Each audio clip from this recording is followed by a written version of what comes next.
Hey, welcome to another Enneagram podcast. Yeah, that's right. Yet another Enneagram podcast. But this one's different.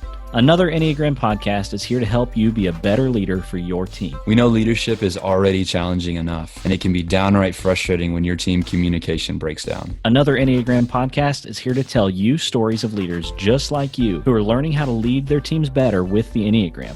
If you want your team to communicate better, be more productive, and love their jobs, another Enneagram podcast is for you.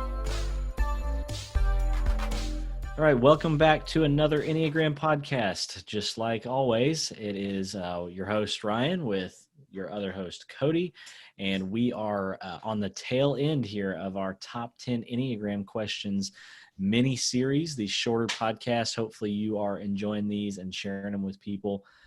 Giving them a taste of another Enneagram podcast. We appreciate that. I'm just going to go ahead and assume that you are sharing and tell you thank you for doing that. It means so much to us. Yeah, absolutely. So today we are on question number 2, going down the list to number 1 next time. Cody, number 2 says, what if I feel like I'm multiple numbers? What would you say to somebody who's feeling that? Join the club. That's what I would say. I think that's something that most of us, there's been a few people that I've engaged with over the last few years that were just like, they heard about the Enneagram and within a matter of minutes, they were like, oh yeah, this is me. No doubts about it. But I think for a lot of us, like trying to land on our dominant type and really figure that out, it takes some time. And I identify as a type 7. That was a pretty clear one for me. But I remember when I first started digging into the Enneagram, it was like, hey, I feel like a 3 sometimes, especially like a 3 with a 4 wing. There were a lot of elements of that I was like, okay, I could see myself in that. And then as I stepped into different jobs or, got married or different things like that, it was like, oh, but right now I feel like this, and right now I feel like this. And as I grew in my understanding of Enneagram, a lot of that started to make sense as to why I felt those ways. And there was some things in that brought a lot of clarity. But yeah, I think that's a natural part of the process. Is your eyes are kind of open to like all of this information and the diagram and like 9 different type descriptions that are pretty deep. And there could be like 3% of this one that clicks with me and 40% of this one that clicks with me. I think that's something that a lot of us go through on our journey of the Enneagram. What about you? What do you think, Ryan?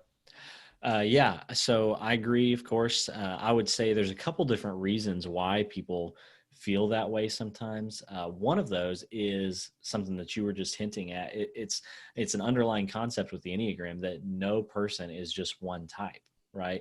That in reality, I have little bits of all 9 types that make up who I am. Yeah. My core type, when I say I'm a type 1, what that means is I identify with the motivations of type 1 more than any other number. Doesn't mean that I don't identify with other numbers in any capacity. It just means that if my, type 1 motivations came up against my, let's say, type 5 motivations, that my type 1 is going to win out. Right. And so that definitely doesn't mean that I'm not influenced by those things. In fact, that example of a type 5, that's real for me. I would say kind of the one that I identify with second after type 1 is probably type 5. That makes a lot of sense to me as well. But I'm still a type 1. And so I think that's one reason. And along with that reason, there are so many overlaps within the Enneagram world. Like, you mentioned type 3 being one that you also kind of were thinking maybe you were at the beginning. And, I can link almost any number on the Enneagram with another one and tell you where they're similar, where they have overlap. So for example, like 3s, 7s, and 8s, most of the times whenever someone tests high in one of those numbers, they test high in the others because all of those numbers are energetic, driven, future-oriented, action-oriented, let's get stuff done kind of people. And so it makes sense that you would identify with all of those, right? 1s, 2s, and 6s often test high together. 4s, 5s, and 9s, the same thing. And then you've got other overlapping things like the triads that you've mentioned multiple times. 8s, 9s, and 1s with being gut oriented, 2s, 3s, and 4s being more emotional, 5s, 6s, and 7s being more in the head. It's not uncommon to maybe think you're one of those in that grouping when you might be another one in that grouping. That's very, very common. And so that's okay. I think a lot of people get probably a little too stressed out about figuring out which one they are right away. And I think my message there would be, it's okay to take some time and try to figure it out and learn about all those other ones and see which one eventually wins out. I don't think there's an issue with that, because what little bit you might identify with one of those other numbers is still valuable information, right? Yeah. And so I think that's good. And then the other side of the coin, that a reason why people might feel like they're multiple numbers is just something that you would call mistyping. There's a lot of numbers that might get mistyped as other numbers, and that's where we get into wings and subtypes and all that stuff that we're not going to pull out here. But just for example, there's some 6s that get typed as 8s a lot, right? And vice versa, because their external actions are similar, but their internal motivations are very, very different, right?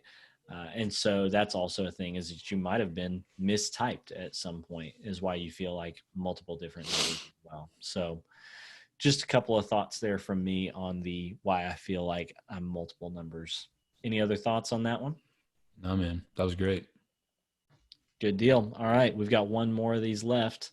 How you feel? You sad about that? You ready to be done with it? What are you thinking? Yeah, man, it's been a fun little thing. It's coming to an end. So it'd be how unseven of me to say that I'm not a little bummed about that. So, but also excited to get on to the next thing.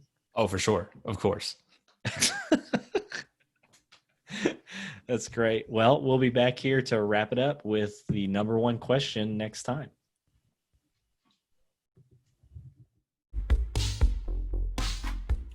Hey, thanks for joining us today on another Enneagram podcast. As fellow leaders, we know it can be frustrating when it seems like you always run into the same problems on your team with the same people. But leaders just like you are learning how to lead their teams better using the Enneagram, and you can too. So if you like what you heard today, we would love it if you would share this podcast on social media and leave a rating or review wherever you listen to podcasts, preferably only good, reviews and ratings. That would be great. If you'd like to connect with us, you can find us on Instagram. We're at Another Enneagram, or head over to our website, anotherenneagram.com. Thanks for listening, and we'll see you on the next episode of Another Enneagram podcast.